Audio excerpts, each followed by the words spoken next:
मैं चुपके से पापा के साथ मम्मी की जगह सो गई। मेरी माँ पापा के कमरे में अक्सर नहीं सोती थी। अगर किसी रात पापा के कमरे में सोती थी तो अगली सुबह मम्मी रोते रोते बाहर ही निकलती। एक दिन मम्मी सोई हुई थी, तभी मैं मम्मी की चादर लेकर पापा के कमरे में चली गई। फिर जो पापा ने मम्मी समझकर मेरे साथ किया वो सुनकर तो आपको होश उड़ जाएगा। मेरी आँख खुली तो मैंने मम्मी को सिसकते हुए देखा। वह मेरे बिस्तर के पास बेटी बुरी तरह रो रही थी। अपनी माँ को ऐसे देखकर हमेशा मेरा दिल तड़प जाया करता था, लेकिन मैं चाहकर भी कभी उनसे कुछ नहीं पूछ सकती थी। अक्सर ही सुबह मम्मी का ऐसा हाल होता था। कुछ समय पहले मैंने एक बार माँ से पूछा था कि आखिर वो पापा के कमरे में सुबह सुबह बाहर आकर इतना रोती क्यों है, तो मम्मी ने कोई जवाब नहीं दिया और मुझे डांट दिया। मम्मी जब भी उनके कमरे से निकलती, मम्मी का हुलिया बहुत ही अजीब सा होता। उनके बिखरे हुए बाल और पुराने कपड़े एक अजीब सी मजबूरी सुना रहे होते। ये सिलसिला कुछ साल पहले से ही शुरू था और जैसे जैसे मुझे होश आ रहा था, मेरे लिए सब कुछ अचंभित होता जा रहा था। मेरे अंदर एक जुनून सा पैदा हो गया था कि मेरा बाप आखिर मेरी माँ के साथ रात भर क्या करता है। इस सवाल ने मुझे बेचैन कर दिया था। मैं 15 साल की हो चुकी थी और अब बहुत सी बातें अच्छी तरह समझने लगी थी। मम्मी का रोता चेहरा देखकर मुझे किसी मजबूरी की चेतावनी लगती थी, लेकिन हैरत की बात ये थी कि जब मम्मी कमरे से निकलती तो वह रो रही होती और जब पापा कमरे से निकलते तो उनके चेहरे पर एक दिलकश मुस्कुराहट होती थी। उन्हें देखकर ऐसा लगता था जैसे वो बिल्कुल जवान हो। वो कुछ ना कुछ गुनगुनाते रहते हैं जिससे बहुत खुश हो। और मम्मी का हाल ऐसा होता था कि मम्मी पापा के कमरे से निकलने के बाद दोबारा उनके सामने जाने से भी डरती थी। वो उनका नाश्ता भी मेरे हाथ ही उनके कमरे में भेज देती, खुद सारा वक्त किचन में खड़ी रहती और आंसू बहाती रहती या तो बाथरूम में बंद हो जाती। मम्मी की हालत देख देख कर मुझे बहुत तरस आता था। मैं 10 क्लास में पढ़ती थी और नाश्ता देने के बाद मैं अपने स्कूल के लिए घर से निकल जाया करती थी, लेकिन सारा वक्त मेरे दिमाग में मम्मी का ख्याल घूमता रहता। मैंने कभी किसी सुबह पापा को परेशान या बेचैन नहीं देखा था। वो हमेशा ही बहुत खुशी से नाश्ता करने बैठते और उनका चेहरा बहुत खुश दिखता था, जबकि मम्मी को देखकर ऐसा लगता कि किसी भी पल मम्मी को कुछ भी हो जाएगा। अक्सर मैं नाश्ता बनाते हुए मम्मी के शरीर को कपकपाते हुए भी देखी थी। मेरा दिल चाहता था कि मैं मम्मी से पूछूं कि पापा रात को उनके साथ ऐसा क्या करते हैं जो उनका इतना बुरा हाल हो जाता है, मगर पापा के नाम पर मम्मी के चेहरे पर खौफ नजर आने लगता था। मम्मी हर रात पापा के कमरे में सोने के लिए नहीं जाती थी, बल्कि वह मेरे साथ ही सोती थी। कभी कभी उन्हें जबरदस्ती पापा अपने साथ कमरे में ले जाते थे और मम्मी मना करने की कोशिश करती थी, लेकिन पापा उनकी एक ना सुनते। पापा की आवाजों में मोहब्बत की ऐसी चाशनी घुली होती कि देखने वाला हैरान रह जाए, लेकिन मैं अच्छी तरह जानती थी पापा मम्मी को कमरे में ले जाकर यकीनन उनके साथ कुछ गलत करते हैं। किसी भी औलाद के लिए अपनी माँ को रोता तड़पता देखना बहुत ही मुश्किल काम है और मेरा भी ऐसा ही हाल था। ना मैं पढ़ाई पर ध्यान दे पा रही थी। मेरा दिल चाहता है कि मैं किसी भी तरह अपनी माँ को पापा के कमरे में ना जाने दूं, लेकिन मैं किसी तरह पापा को मना नहीं कर सकती थी। पापा तो मेरे सामने मम्मी के साथ बहुत ही मोहब्बत से पेश आते थे। घर के माहौल ने मुझे इस कदर परेशान किया था कि मैं 6 इम्तिहान में बुरी तरह फेल हो गई। मैंने मम्मी पापा को रिजल्ट नहीं बताया, लेकिन मेरे दोस्त हैरान थे क्योंकि मैं पढ़ाई में बहुत अच्छी थी। वो बार बार मुझसे पूछने लगे कि मेरा ध्यान कहाँ रहता है। मैंने उससे मम्मी और पापा के बारे में बता दिया। तुम्हारे पापा अंग्रेजी फिल्में तो नहीं देखते? सलोनी ने अचानक से सवाल किया। मैं हक्का बक्का से देखने लगी। फिल्म का भला क्या मकसद था? वह अलग निगाह से मुझे देख रही थी और मैं ना समझ पाई।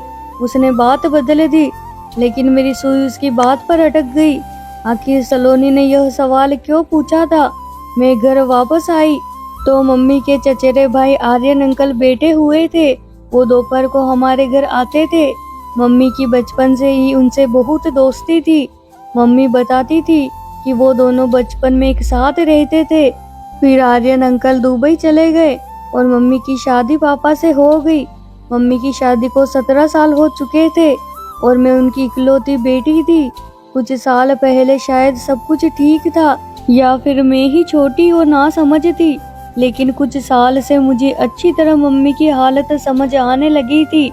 मैं जान गई थी कि मेरा बाप अच्छा आदमी नहीं है, वह मेरी माँ की तकलीफ की वजह है और इसी बात ने मेरे दिल में अपने बाप के लिए दुश्मनी पैदा कर दी थी। आर्यन अंकल से हमारी मम्मी की बहुत अच्छी दोस्ती थी। वो साल भर पहले ही इंडिया वापस आए थे और मम्मी से मिलने के लिए अक्सर आते थे, लेकिन मम्मी को उनका आना अच्छा नहीं लगता था। आर्यन अंकल के जाने के बाद मम्मी अक्सर मुझे कहती है कि अगर तुम्हारे पापा को पता चला कि आर्यन मिलने आता है तो बहुत बुरा होगा। मैं माँ को दिलासा देती कि पापा को कैसे पता चलेगा, पापा सुबह काम पर जाते हैं, रात को ही घर आते हैं। मुझे तो आर्यन अंकल बहुत अच्छे लगते थे, वो हमेशा आते हैं और मम्मी का मूड अच्छा करके जाते हैं। मेरे लिए भी बहुत से सामान लेकर आते हैं। पापा की आमदनी इतनी कम थी कि गुजर बसर भी मुश्किल से होता था। मम्मी न जाने कैसे पापा जैसे जालिम इंसान के साथ जिंदगी गुजार रही थी। रात में मैंने अपना और मम्मी का बिस्तर लगाया और मम्मी के साथ आंखें बंद करके लेट गई। थोड़ी देर में पापा मेरे कमरे में आए। मम्मी के साथ ही सोने के लिए लेटी हुई थी। पापा ने उन्हें साथ चलने को कहा तो मम्मी ने दबी दबी आवाजों में इनकार किया। मैंने आंखें नहीं खोली थी। मैं सुनना चाहती थी कि पापा मम्मी से क्या कहते हैं। चलना कृतिका, मैं तुझे बिल्कुल तंग नहीं करूँगा, वादा। पापा की आवाज मेरे कानों में पड़ी जिसमें मोहब्बत की मिठास थी। मुझे नहीं जाना तुम्हारे साथ, तुम हमेशा ऐसे ही कहते हो। मम्मी ने एक बार फिर इनकार किया। तुम्हें सोचना चाहिए, अब हमारी बेटी जवान है, वो रोज सवाल करने लगी है, लेकिन तुम्हें इस बात से कोई फर्क नहीं पड़ता। मम्मी ने धीमे लहजे में पापा को जवाब दिया। पापा ने जबरदस्ती मम्मी को हाथ पकड़कर उठाया और अपने साथ लेकर चले गए। मुझे अजीब सी घबराहट होने लगी थी। पापा मम्मी के साथ न जाने क्या करते थे और सलोनी की अंग्रेजी फिल्म वाली बात भी मेरे दिमाग में अटक गई थी। 2 घंटे गुजर गए थे लेकिन मम्मी वापस नहीं आई। मैं पानी पीने के लिए कमरे से निकलकर बावर्ची खाने में गई। मम्मी थोड़ी ही देर में मेरे पीछे चली आई। मैंने एक गहरी निगाह मम्मी पर डाली जिनके बाल बिखरे हुए थे। जिस बात ने मुझे चौंकाया वह मम्मी की कमीज का फटा हुआ आस्तीन था। मम्मी को मेरी नजरों का एहसास हो गया था। वो जल्दी से दुपट्टा को अच्छी तरह लपेट लिया। मेरे सामने ही मम्मी ने सुबह सही जोड़ा पहना था, लेकिन फिर अचानक ही मम्मी का आस्तीन कैसे फट गया। मम्मी मुझसे पूछ रही थी कि मैं इतनी रात को क्यों जाग रही हूँ। मैंने झूठा बहाना बनाया कि मैं भी उठकर पानी पीने आई थी। मम्मी मेरे साथ वापस मेरे कमरे में आ गई। मैंने सोने के लिए आंखें बंद कर ली, लेकिन मुझे मम्मी की सिसकियों की आवाज सुनाई दे रही थी। मेरा दिल चाह रहा था कि मैं उठकर अपनी मम्मी को तसल्ली दूं और दिल में आए सारे सवाल को जबान पर ले आऊं, लेकिन मैं अपनी जगह खामोश पड़ी रही। पापा सुबह सुबह ऐसे तैयार होकर कमरे से निकले थे जैसे कोई जवान लड़का हो। पापा की आमदनी कम थी, लेकिन पापा हमेशा खुश रहते, मुस्कुराते रहते। काम पर हमेशा ऐसे तैयार होकर जाते जैसे सेठ आदमी हो। मैंने उल्टा निगाह अपने बाप पर डाली जिससे मुझे आज भी नफरत महसूस हो रही थी। पापा के आगे नाश्ता रखकर मैं स्कूल चली गई। सारा दिन स्कूल में भी मेरा दिमाग मम्मी के फटे हुए आस्तीन की तरफ था। स्कूल से वापसी पर मुझे आर्यन अंकल मिल गए। मुझे देखते ही उन्होंने मुझे अपनी गाड़ी में बैठा लिया। मैं बिना सोचे समझे उनकी गाड़ी में बैठ गई। आर्यन अंकल ने गौर से मेरी तरफ देखा और कहने लगा कि मुझे बताओ तुम्हें क्या परेशानी है, तुम इतनी खोई खोई से क्यों रहती हो। मैं इस कदर जज्बाती हो चुकी थी कि मैंने आर्यन अंकल को सारी बात कह दी। मेरी बात सुनकर आर्यन अंकल कहने लगे कि तुम्हें अंदाजा है कि मेरा बाप अच्छा आदमी नहीं है। तुम अपनी माँ को अपने बाप से आजादी क्यों नहीं दिलवा देती कब तक तुम दोनों उनकी जुल्म की चक्की में पीसते रहोगी? आर्यन अंकल ने बहुत ही फिक्रमंदी से मुझे एडवाइस दी, जिसे सुनकर मेरे होश उड़ गए। मैं पापा को छोड़ने के बारे में सोच भी नहीं सकती थी। पापा ने मेरे साथ कभी ऊंची आवाज में बात तक नहीं की थी। फिर मैं पापा को जालिम कैसे कहती? मैं तो ये भी नहीं जानती थी कि बंद दरवाजे के पीछे मम्मी और पापा के दरमियान क्या होता है। आर्यन अंकल की बात सुनकर मैं सोच के समंदर में डूब गई। बहुत सोचने के बावजूद भी मुझे पापा की कोई सी बात याद नहीं आई थी जिससे मैं उन्हें जालिम करार देती। लेकिन मम्मी की तड़प और आंसू पापा को जालिम साबित करते थे। आर्यन अंकल मुझे स्कूल से लेकर घर चले आए और खुद भी अंदर आ गए। मम्मी हम दोनों को देखकर खुश हो गई थी। हमारे लिए फौरन खाना लगा दिया। मैं बहुत ज्यादा थक गई थी, इसलिए सोने के लिए अपने कमरे में चली गई और आर्यन मम्मी के पास बैठे रहे। मुझे नींद नहीं लग रही थी। मैं सारा वक्त आर्यन अंकल की बात को सोचती रही। मम्मी को पापा के कमरे में गए 3 दिन गुजर चुके थे और पिछले 3 दिन से मम्मी मेरे साथ मेरे कमरे में सो रही थी। मम्मी जब मेरे पास रहती थी बिल्कुल अच्छी और बेफिक्री रहती थी। पापा का रवैया तो हमेशा एक जैसा ही रहता था। जिस दिन वो मम्मी को अपने कमरे में ले जाते उस दिन वो रोजाना से ज्यादा खुश महसूस होते थे। चौथे दिन पापा मम्मी को फिर अपने कमरे में ले गए थे और मैं सारी रात बेचैनी से करवटें बदलती रही थी। मम्मी जब सुबह पापा के कमरे से निकली तो उन्हें ठीक तरह से चलना भी नहीं आ रहा था और वह एक पैर जमीन पर घसीट कर बड़ी मुश्किल से चल रही थी। मैंने मम्मी से पूछा कि मम्मी तुम्हारे पाँव में क्या हुआ है? तो कहने लगी छोटी छोटी बातों पर ध्यान ना दिया करो और दिल लगाकर पढ़ाई करो। अगर तुम्हारा 10वीं का रिजल्ट अच्छा नहीं आया तो तुम्हारा पापा उसका जिम्मेदार भी मुझे ही समझेगा। मम्मी की आंख से टीप टीप आंसू गिरने लगे और पापा के लिए नाश्ता बनाने चली गई। उसके बाद दोबारा किचन से बाहर ना आई। मैं मम्मी को नाश्ता देने के बाद पापा के पास गई, उन्हें नाश्ता दिया तो पापा मुझसे मेरी पढ़ाई के बारे में पूछने लगे। पापा के लहजे में इतना शहद था कि मैं पापा की इस दोगली तबीयत पर हैरान रह गई थी। पापा किसी तरह भी सख्त जालिम नजर नहीं आते थे, बल्कि मम्मी की हालत चीख चीख कर पापा के जुल्म की दास्तान सुनाती थी। मैं पापा को नाश्ता देने गई तो पापा मुझसे मेरी पढ़ाई के बारे में पूछने लगे। मैंने पापा से कहा कि मुझे मम्मी के बगैर नींद नहीं आती और वो मम्मी को रात को अपने कमरे में ना बुलाया करे। मेरी बात सुनकर पापा मुस्कुराने लगे, कहने लगे मैं तो कभी कभी तुम्हारी माँ को अपने पास बुलाता हूँ। मेरा भी तुम्हारी माँ पर हक है और मैं उससे बहुत मोहब्बत करता हूँ। पापा की बात सुनकर मेरा खून खौल उठा था, क्योंकि उनकी मोहब्बत के नज़ारे में आए दिन देखा करती थी। लेकिन पापा से कुछ बोलने के बारे में मैं सोच भी नहीं सकती थी, इसलिए खामोशी से स्कूल के लिए चली गई। स्कूल में टीचर पढ़ाते हुए हमें समझा रही थी कि कभी भी पूरा सच जाने बगैर कोई फैसला नहीं करना चाहिए। आधा सच हमेशा बहुत खतरनाक होता है, जो इंसान को बर्बाद करके रख देता है।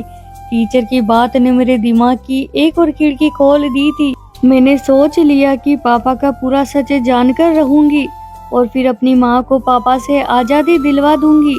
आर्यन अंकल ने मुझसे वादा किया था कि वह हर वक्त मेरी मदद करने को तैयार रहेंगे। मेरी माँ बिल्कुल मेरी जैसी थी। मैं उम्र में 15 साल की थी, लेकिन नाक नक्श से मैं बिल्कुल अपनी माँ की तरह थी। अगली रात मैंने खुद ही अपनी माँ को नींद की दवा देकर सुला दिया और खुद अपनी माँ की चादर ओढ़कर पापा के कमरे में चली गई। पापा के कमरे में एक छोटा सा बल्ब जल रहा था। पापा अंधेरे की वजह से मुझे मम्मी समझ बैठे थे।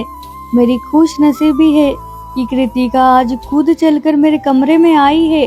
पापा बहुत ही खुशी से कहते हुए मेरे करीब आया, मुझे कंधों से पकड़कर अपने बराबर में बैठा लिया। पापा के बराबरी में बैठे मेरे शरीर कांप रही थी। मैं नहीं जानती थी कि उससे आगे मेरे साथ क्या होने वाला है, लेकिन आज मैं पूरा सच जानना चाहती थी। पापा बहुत मोहब्बत से कहने लगे, कृतिका बेटी जवान हो रही है। यह कहकर तू मुझसे इस कदर दूर हो गई है कि मुझे जबरदस्ती तुझे अपने कमरे में बुलाना पड़ता है। मेरा भी तो तुझ पर कुछ हक है। मैं मानता हूँ कि हमारी बेटी जवान हो रही है, लेकिन वो इतनी छोटी भी नहीं है कि उसे यह ना समझ हो कि माँ एक कमरे में एक साथ रहते हैं। तुम सारा दिन काम करके थक जाती हो, चल अब सुकून से मेरे साथ सो जा। मैं तुझे अपने करीब देखकर खुश हो जाता हूँ। पापा को अंधेरे की वजह से मेरा चेहरा नजर नहीं आ रहा था और पापा ने खुद ही मुझे अपने तकिए पर लेटा दिया। वह बहुत आहिस्ता आहिस्ता मेरे कान के करीब होकर बातें करने लगे। वह कह रहे थे कि अपने आमदनी का कुछ हिस्सा उन्होंने जमा कर लिया है, जिससे वह मेरी शादी करेंगे। उसके बाद जो कुछ पापा ने कहा वो सुनकर मेरे होश उड़ गए। वह कह रहे थे, मैं जानता हूँ कि आर्यन ने एक बार फिर हमारे घर का रास्ता देख लिया है, लेकिन कृतिका मैं तुझे बता दूं कि वो इंसान ठीक नहीं है और ना ही उसकी नीयत अच्छी है। पहले भी एक बार वो तुझे बर्बाद करने की कोशिश कर चुका है और अब तो हमारे घर जवान बेटी भी है, इसलिए तो एहतियत का दामन थाम के रखना। पापा को अभी तक मालूम नहीं था कि मैं मम्मी नहीं बल्कि उनकी बेटी हूँ। पापा बहुत आहिस्ता से मेरे बालों में हाथ फेर रहे थे और कुछ ही देर बाद पापा को नींद लग गई। काफी देर तक मैं दम साधे पापा के पास लेटी थी, लेकिन पापा तो बहुत गहरी नींद सो चुके थे। मैं खामोशी से उठकर कमरे से बाहर निकल आई। पापा ने कुछ भी ऐसा नहीं किया था जिससे मुझे कुछ भी समझ आता, इसलिए आर्यन अंकल और मम्मी को लेकर मेरे दिल में बहुत से सवाल पैदा हो चुके थे। अगली सुबह पापा रोजाना की तरह थे और उनका चेहरा ऐसे था जैसे मम्मी के साथ रात गुजारने के बाद हुआ करता था। मैं खामोशी से पापा का जायजा ले रही थी, लेकिन मुझे पापा के रवैये में कोई बदलाव नजर नहीं आ रहा था। स्कूल से वापस लौटी तो घर के बाहर ही आर्यन अंकल की गाड़ी खड़ी हुई थी। मैं हमेशा दूर से सलाम करके घर में आती थी, लेकिन आज मैं चोरों की तरह दबे पांव घर में घुस गई। मम्मी और आर्यन अंकल मेरे बारे में बात कर रहे थे। उन्हें मेरी मौजूदगी का एहसास नहीं था। अपने कानों से जो सुना वह सुनकर मेरे होश उड़ गए। मैं सोच भी नहीं सकती थी कि वो सच जिसे मैं जानने के लिए मैं बेताब थी वो इस कदर भयानक है। मम्मी आर्यन अंकल से हंसकर कह रही थी कि मैंने अपनी गुड़िया के दिल में उसके बाप के खिलाफ पूरी तरह नफरत का बीज बोया है और अब वो दिन दूर नहीं है जब मेरी बेटी अपने बाप के खिलाफ खड़ी हो जाएगी। वो बुढ़ा जबरदस्ती मुझे अपने साथ इस रिश्ते में बांध कर रखा हुआ है, लेकिन अब मैं आजादी चाहती हूँ। वह मुझे कमरे में लेकर जाता है और मुझसे बात करते करते ही सो जाता है, लेकिन जैसे ही मैं बाहर निकलती हूँ तो अपना हुलिया खुद ही खराब कर देती हूँ। मैंने गुड़िया के दिल में ये बात अच्छी तरह बिठा दिया है कि उसका बाप मुझ पर जुल्म करता है। एक दिन तो मैंने खुद ही अपनी कमीज का आस्तीन तक फाड़ डाला। मैं चाहती हूँ कि जब मैं उस बुड्ढे से आजादी की बात करूँ तो मेरी बेटी मेरी ढाल बन जाए और मुझे अपनी गुड़िया को छोड़कर उसके घर से ना निकलना पड़े। गुड़िया तो दुनिया को मेरी बेगुनाही और अपने बाप के जुल्म की दास्तान सुना देगी और मैं गुड़िया को लेकर तुम्हारी जिंदगी में शामिल हो जाऊंगी। आर्यन अंकल हंसते हुए कहने लगे कि हाँ, मैंने गुड़िया से भी कह दिया है कि उसे जब भी मेरी मदद की जरूरत होगी मैं चला आऊंगा। मम्मी आर्यन अंकल से कहने लगी कि पहले की तरह तुम मेरे साथ बेवफाई ना करना।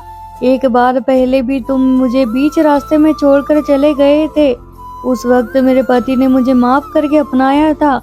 आर्यन अंकल मेरी माँ के हाथ पकड़कर कहने लगे कि मैंने बहुत मजबूरी में तुम्हारा हाथ छोड़ा था, क्योंकि मेरे घर वाले इस बात के बिल्कुल खिलाफ थे कि मैं एक शादीशुदा औरत से रिश्ता रखूं, लेकिन अब मुझे रोकने वाला कोई नहीं है।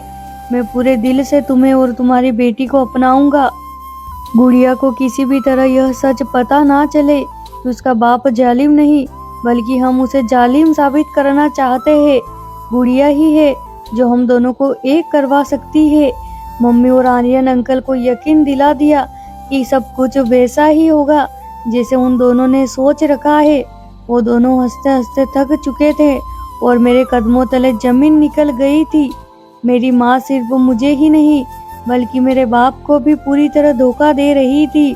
और वह मेरे बाप के घर में बैठकर एक दूसरे आदमी के साथ मिलती थी और नए रिश्ते की बात कर रही थी। मुझे पापा की बात याद आ गई कि आर्यन ने पहले भी हमारा घर उजाड़ने की कोशिश की थी। मैं बहुत कुछ जान चुकी थी, इसलिए कमरे के अंदर दाखिल हो गई। मुझे देखकर मम्मी और आर्यन अंकल चौंक उठे, लेकिन थोड़ी देर में उन्होंने अपने आप पर काबू पा लिया। आर्यन अंकल ने मेरी तरफ चॉकलेट बढ़ाई। मैंने चॉकलेट पकड़ने के बजाय मम्मी की शक्ल देखी और सख्त लहजे में मम्मी से पूछा कि आपको मुझे बताना पड़ेगा कि आखिर आपको पापा से क्या मसला है। मम्मी जान चुकी थी कि उनके झूठ का पोल खुल चुका है, इसलिए बिना झिझके मम्मी ने मुझे सारा सच बता दिया। मम्मी शादी से पहले अंकल से मोहब्बत करती थी, लेकिन आर्यन अंकल ने उनसे शादी करने के बजाय दुबई जाकर नौकरी करने लगे और मम्मी की मोहब्बत को छोड़कर अपना करियर चुन लिया। बचपन की मोहब्बत में अपना रंग कच्चा ना होने दिया और मम्मी के दिल में आर्यन अंकल की मोहब्बत का रंग बसा रहा। मम्मी के घर वालों ने मम्मी के लिए पापा को पसंद कर लिया। मम्मी जवान और खूबसूरत थी, जबकि पापा उम्र में 10 साल बड़े थे और पापा सावले शक्ल सूरत के मालिक थे, जबकि आर्यन अंकल हैंडसम थे। मम्मी के लिए पापा का रिश्ता घर वालों की मर्जी से थी और मम्मी ने अपने घर की जबरदस्ती पर पापा से शादी तो कर ली, लेकिन वो कभी पापा को दिल से अपना ना पाई। जबरदस्ती का ये रिश्ता मम्मी के लिए किसी बोझ की तरह था, लेकिन मम्मी इस रिश्ते को किसी तरह चला रही थी कि तभी शादी के 1 साल के बाद ही मैं माँ की गोद में आ गई थी। मम्मी की शादी के 8 साल बाद आर्यन अंकल दुबई से कुछ दिन के लिए वापस आए, तो उनके दिल में मम्मी को देखकर एक बार फिर से जज्बात जाग उठे। मम्मी भी बचपन की मोहब्बत और अपने जज्बात के हाथों मजबूर होकर आर्यन अंकल से चुपके चुपके मुलाकातें करने लगी। लेकिन कुछ ही दिनों में यह बात माँ के बड़ी मम्मी को पता चल गई और उन्होंने सारे खानदान में मेरी माँ की इज्जत को उछालना शुरू कर दिया। पापा माँ से सच्ची मोहब्बत करते थे, इसलिए उन्होंने मम्मी को बदनामी से बचा लिया और इस सारे बातों का झूठा साबित कर दिया। जब पापा ने मम्मी का साथ दिया तो सारा खानदान अपने आप ही खामोश हो गया। बड़ी मम्मी के हाथ मेरी माँ तो ना आ सकी, लेकिन उन्होंने आर्यन अंकल पर सख्ती की और उन्हें जबरदस्ती वापस भेज दिया। मोहब्बत का जोश जंग की तरह बैठ गया था। उसे 1 साल पहले आर्यन अंकल ने दोबारा जिंदा कर दिया। अंकल हमेशा के लिए इंडिया आ गए थे और एक बार फिर वो मम्मी के पीछे दीवाने हो गए थे। मम्मी को तो पहले ही दिन से पापा पसंद नहीं थे। हमारे हालात भी कुछ खास नहीं थे, जबकि आर्यन अंकल के पास दुबई का पैसा था और मम्मी के लिए पापा को छोड़ना कुछ मुश्किल नहीं था। लेकिन दिक्कत ये था कि पापा मुझसे भी बहुत मोहब्बत करते थे और मम्मी भी मेरे बगैर नहीं रह सकती थी। इसलिए मम्मी ने जानबूझकर यह सारा खेल रचाया और मेरी नज़रों में पापा को गलत साबित कर दिया। मम्मी हमदर्दी बटोर कर मुझे अपने साथ ले जाना चाहती थी, इसलिए हमारे सामने पापा को जालिम साबित किया और खुद मासूम बनकर रहने लगी। इतने साल से मैं यही सोच रही थी कि पापा तो कभी ऊंची आवाज में हमसे बात तक नहीं किए, फिर वो बंद कमरे में माँ पर जुल्म कैसे कर सकते हैं। मैंने माँ से साफ साफ कह दिया कि अगर आपको उसके घर जाना है तो आप जा सकती है, लेकिन मैं अपने भोले भाले और वफादार बाप को नहीं छोड़ सकती।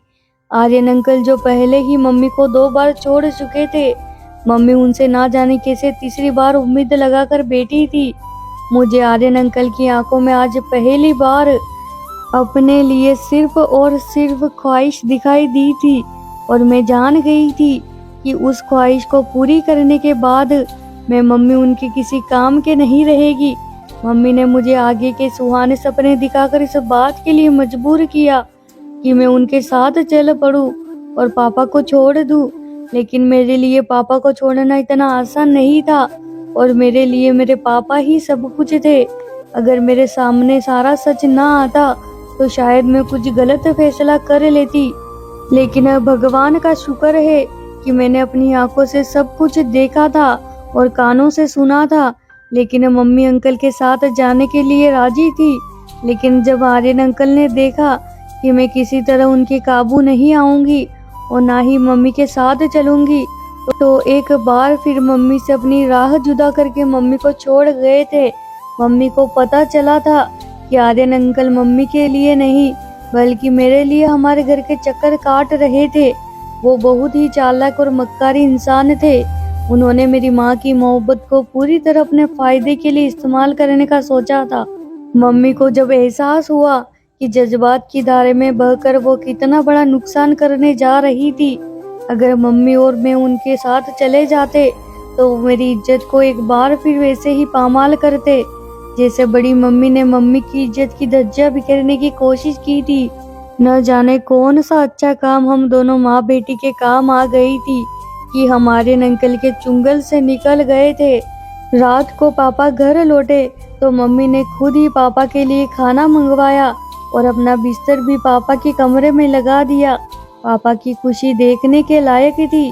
पापा सच में मम्मी से बहुत मोहब्बत करते थे और ये उनकी मोहब्बत थी जो वो मम्मी की गलतियों को आज तक नजरअंदाज करते आए हैं। इतने सालों में पहली बार मम्मी को अपनी गलतियों का एहसास हुआ था और उन्होंने पापा को दिल से अपनाया था।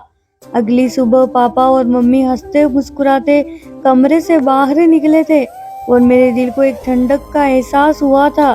कभी कभी हम प्यार के नाम पर ऐसा धोखा खाते हैं कि किसी को मुंह दिखाने के लायक नहीं रहते। असल मोहब्बत तो विवाह के बाद ही होती है, जिसमें इंसान एक दूसरे का ढाल बनकर एक दूसरे का ऐब ढांप लेता है। तो मेरे प्यारे दोस्तों, वीडियो पसंद आए तो वीडियो को लाइक करें और चैनल को सब्सक्राइब करें। धन्यवाद।